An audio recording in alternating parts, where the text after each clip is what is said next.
मूर्ख साधु और ठग नैतिक कहानियाँ। कहानी शुरू करने से पहले अगर आपने अभी तक हमारे चैनल को सब्सक्राइब नहीं किया है तो चैनल को सब्सक्राइब कर लें, क्योंकि इस चैनल पर आपको बहुत सारी दिल खुश करने वाली कहानियाँ मिलेंगी। चलिए कहानी को आगे बढ़ते हैं। एक बार की बात है, किसी गांव में एक साधु बाबा रहा करते थे। पूरे गांव में वह अकेले साधु थे जिन्हें पूरे गांव से कुछ न कुछ दान में मिलता रहता था।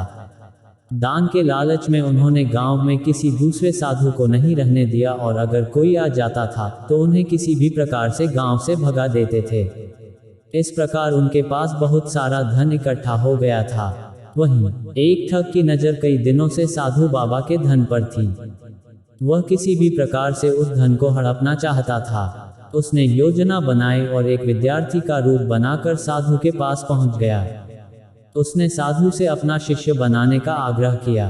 पहले तो साधु ने मना किया, लेकिन फिर थोड़ी देर बाद मान गए और ठग को अपना शिष्य बना लिया।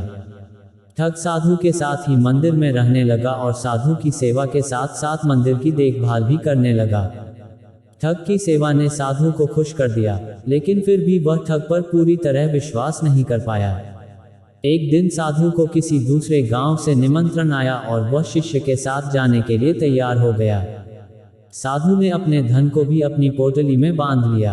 रास्ते में उन्हें एक नदी मिली। साधु ने सोचा कि क्यों न गांव में प्रवेश करने के पहले नदी में स्नान कर लिया जाए। साधु ने अपने धन को एक कंबल में छुपा कर रख दिया और ठग से उसकी देखभाल करने का बोलकर नदी की ओर चले गए। ठग की खुशी का ठिकाना नहीं रहा। उसे जिस मौके की तलाश थी वो मिल गया। जैसे ही साधु ने नदी में डुबकी लगाई, ठग सारा सामान लेकर भाग खड़ा हुआ। जैसे ही साधु वापस आया, उसे न तो शिष्य मिला और न ही अपना सामान। साधु ने ये सब देखकर अपना सिर पकड़ लिया।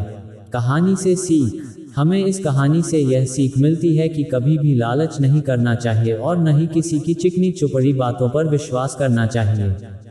कहानी अच्छा लगा है तो लाइक करें और चैनल को सब्सक्राइब करें। वीडियो पूरा देखने के लिए धन्यवाद।